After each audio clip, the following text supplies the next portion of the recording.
Assalamualaikum warahmatullahi wabarakatuh. Kembali lagi bersama kami di channel Wisata Ilahi. Hari ini kita akan membahas kisah tentang perjanjian Hudaybiyah. Ketika kaum muslimin semakin lama semakin kuat di Jazirah Arabia, mereka mulai berpikir untuk mendapatkan hak mereka yang sangat mereka impikan, yaitu beribadah di Masjidil Haram yang sejak 6 tahun lamanya terhalang oleh kaum musyrikin. Hingga pada suatu saat Rasulullah bermimpi memasuki kota Makkah serta menunaikan umrah dan tawaf di sana. Maka esok harinya Rasulullah SAW beritakan hal tersebut kepada para sahabat. Lalu beliau perintahkan mereka untuk bersiap-siap melakukan safar untuk umrah. Maka pada hari Senin bulan Zulqa'dah tahun ke-6 Hijriah, berangkatlah Rasulullah bersama 1.400 orang sahabat tanpa senjata perang kecuali pedang di dalam sarungnya. Istri yang ikut bersama Rasulullah saat itu adalah Ummu Salamah. Setibanya di Dzulaifa, Rasulullah mulai melakukan ihram untuk umrah. Sementara itu, kaum kafir Quraisy yang mendengar kedatangan Rasulullah SAW sepakat menghalangi kedatangan beliau apapun caranya. Menghantui gelagat tersebut, Rasulullah mengubah rute perjalanannya sampai akhirnya beliau singgah di sebuah tempat bernama Hudaybiyah. Di tempat tersebut Rasulullah menyatakan dengan tegas kepada Badil bin Warqa al-Khuzai, orang yang bersedia menjadi penengah antara kaum muslimin dan orang-orang kafir, bahwa kedatangannya semata-mata ingin menunaikan umrah, bukan untuk berperang. Namun jika orang-orang Quraisy memerangi mereka, maka Rasulullah SAW tanpa ragu akan memerangi mereka pula. Mendengar hal tersebut, kaum Quraisy mengirim utusannya untuk mengetahui hal sebenarnya. Rasulullah kembali menegaskan hal tersebut kepada utusan tadi. Utusan tersebut kembali ke kaumnya dan meyakinkan mereka bahwa kedatangan Rasulullah hanya ingin melaksanakan umrah. Begitu pula dengan utusan berikutnya menyatakan hal yang sama. Kali ini giliran Rasulullah SAW yang ingin mengetahui sikap kaum kafir Quraisy. Maka diutuslah Utsman bin Affan. Beliau memerintahkan kepadanya agar mengabarkan kaum Quraisy bahwa kedatangan mereka semata-mata untuk umrah, bukan untuk berperang.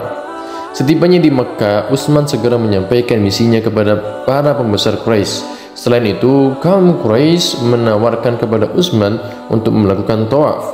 Namun, hal tersebut ditolaknya karena dia tidak akan tawaf sebelum Rasulullah tawaf. Kaum kafir Quraisy bermusyawarah untuk menetapkan jawaban yang akan disampaikan kepada Rasulullah. Karena itu, mereka menahan Utsman bin Affan hingga ketetapannya berhasil diputuskan. Lalu melalui beliau akan disampaikan kepada Rasulullah. Namun karena penahanan tersebut berlarut-larut, tersiarlah berita di kalangan para sahabat yang menunggu di Hudaybiyah bahwa Utsman bin Affan telah dibunuh. Mendengar hal tersebut, Rasulullah segera meminta para sahabatnya melakukan baiat untuk menuntut balas atas kematian Utsman. Maka mereka terbaiat di bawah sebuah pohon. Baiat tersebut dikenal dengan sejarah sebagai Baitur Ridwan. Nah, ketika kaum Quraisy mengetahui adanya baiat tersebut, mereka segera mengutus Suhail bin Amr untuk mengadakan perjanjian dengan Rasulullah. Setibanya sang utusan di Hudaybiyah, disepakatilah perjanjian yang di dalamnya terkandung 4 hal. Yang pertama, di tahun 6 Hijriah, Rasulullah harus kembali, tidak boleh melaksanakan umrah. Tahun depan beliau dan kaum muslimin boleh memasuki Mekah dan tinggal di sana selama 3 hari. Mereka hanya boleh membawa persenjataan musafir, sedangkan pedang-pedang mereka harus dimasukkan di dalam sarung. Pada saat itu, kaum Quraisy tidak boleh menghalanginya. Kedua, menghentikan peperangan dari kedua belah pihak selama 10 tahun dan mewujudkan keamanan di tengah masyarakat. Yang ketiga, siapa yang menjalin persekutuan dengan Muhammad dan kaum Quraisy, maka dia termasuk bagian dari kedua pihak tersebut. Maka penyerangan yang diarahkan kepada suku-suku tersebut dianggap sebagai penyerangan kepada sukunya. Siapa yang kabur dari kaum Quraisy dan mendatangi Muhammad ke Madinah, maka harus dikembalikan ekstradisi. Sedangkan yang kabur dari Muhammad kepada kaum Quraisy tidak dikembalikan. Kemudian Rasulullah memanggil Ali bin Abi Thalib untuk mencatat isi perjanjian tersebut. Beliau mendiktinya dengan menuliskan Bismillahirrahmanirrahim.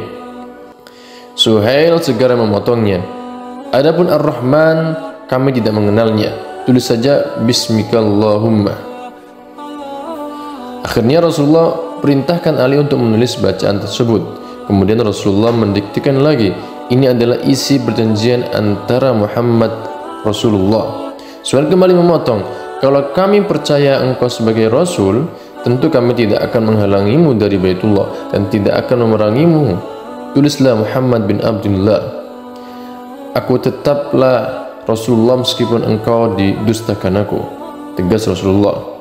Akhirnya Rasulullah pun merintahkan Ali bin Abi Thalib untuk menulis Muhammad bin Abdullah dan menghapus tulisan Rasulullah. Namun Ali bin Abi Thalib menolak menghapusnya, lalu Rasulullah yang langsung menghapus dengan tangannya. Perjanjian pun disepakati kedua belah pihak. Setelah itu suku Khuza'ah menyatakan sebagai sekutu Rasulullah, sedangkan Bani Bakar menyatakan sebagai sekutu Quraisy.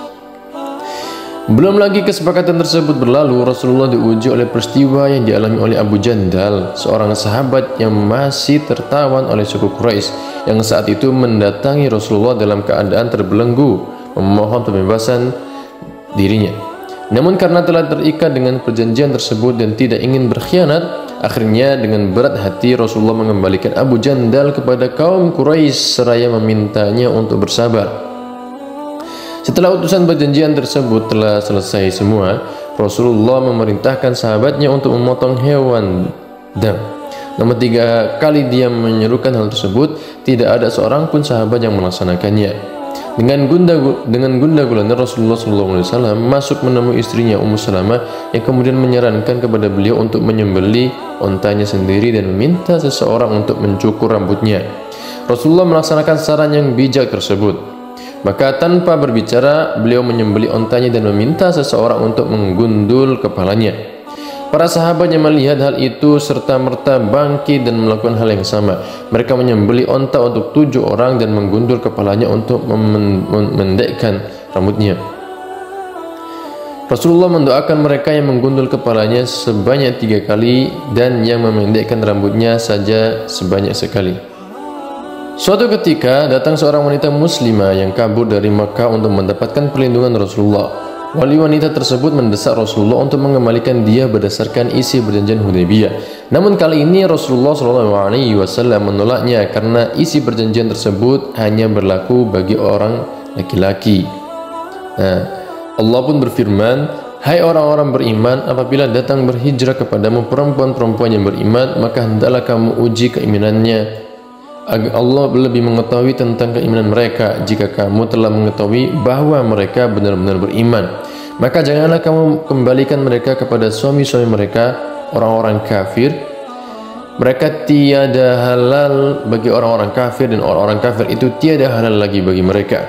Dan berikanlah kepada suami-suami mereka mahar yang mereka bayar, dan tiada dosa atasmu mengawini mereka apabila kamu bayar kepada mereka maharnya. Dan janganlah kamu tetap berpegang pada tali perkawinan dengan perempuan-perempuan kafir, dan hendaklah kamu minta mahar yang telah kamu bayar, dan hendaklah mereka meminta mahar yang telah mereka bayar. Demikianlah hukuman Allah yang telah ditetapkan di antara kamu, dan Allah Maha mengetahui lagi Maha bijaksana." Quran Surat Al-Mumtahanah. Perjanjian Hudaybiyah memiliki dampak yang sangat besar. Secara umum, perjanjian ini menunjukkan diakuinya keberadaan kaum muslimin di Madinah, dan ini merupakan kemenangan tersendiri bagi kaum muslimin. Sebab sebelumnya kaum kafir Quraisy berupaya memerangi dan menumpas mereka sampai ke akar-akarnya. Sekaligus dengan adanya perjanjian tersebut dapat menghalangi keangkuhan dan kezaliman kaum musyrikin yang selalu berupaya menyerang kaum muslimin. Di sisi lain, dengan adanya perjanjian tersebut membuka peluang yang sangat besar bagi kaum muslimin untuk melancarkan dakwanya yang selama ini banyak disibukkan oleh peperangan-peperangan bersama kaum Quraisy. Dan nyatanya kemudian hal tersebut terbukti, di mana kaum muslimin sebelum perjanjian tersebut berjumlah tak lebih 3.000 orang. Namun 2 tahun setelah perjanjian tersebut, pada peristiwa Fathu Makkah, pasukan kaum muslimin sudah berjumlah 10.000 orang. Adapun pasal yang menyatakan bahwa penduduk Makkah yang kabur ke Madinah harus dikembalikan oleh Rasulullah ke Makkah, sedangkan penduduk Madinah yang kabur ke Makkah tidak dikembalikan, sepintas perjanjian tersebut menguntungkan kaum musyrikin. Namun jika diamati dengan seksama, hal tersebut ternyata dapat dipahami, karena orang yang beriman tidak mungkin akan kabur ke Makkah untuk meminta perlindungan. Maka jika ada yang kabur, pastilah orang itu kafir yang telah nyata kekafirannya. Untuk orang seperti itu tidak ada ruginya bagi kaum muslimin jika mereka kabur dari Madinah ke Mekah. Sedangkan kaum muslimin di Mekah, jika dia hendak kabur, maka Madinah bukanlah satu-satunya tujuan untuk itu. Bumi Allah amatlah luas, maka dia dapat mencarinya selain Madinah. Hal itu kemudian terbukti, dan seorang sahabat yang bernama Abu Bashir kabur dari Makkah ke Madinah. Namun Rasulullah SAW berdasarkan perjanjian tersebut tidak menerimanya. Maka beliau menyerahkannya kepada dua utusan Quraisy yang menjemputnya. Namun di tengah perjalanan Abu Bashir berontak, tidak bersedia kembali ke Makkah. Dua orang utusan Quraisy tersebut dibunuh olehnya. Akhirnya dia mencari lokasi di tepi pantai sebagai tempat tinggalnya. Hal tersebut kemudian diikuti oleh Abu Jandal yang tinggal dan bergabung bersamanya. Begitulah seterusnya, satu demi satu kaum muslimin yang berada di Mekah kabur ke tempat itu, dan lama-kelamaan akhirnya membentuk komunitas sendiri. Hal ini ternyata menyulitkan kaum Quraisy karena kafilah dagang mereka sering diganggu oleh kaum muslimin yang berada di tempat tersebut sebagai pembalasan atas perlakuan aniaya yang mereka terima selama ini dari kaum musyrikin. Di kalangan para sahabat sendiri pada awalnya timbul keberatan dengan isi perjanjian tersebut, karena secara lahir perjanjian tersebut berpihak kepada kaum musyrikin. Namun akhirnya mereka menyadari bahwa keputusan Rasulullah SAW akan selalu mendatangkan kemaslahatan, karena semuanya berasal dari Allah Ta'ala.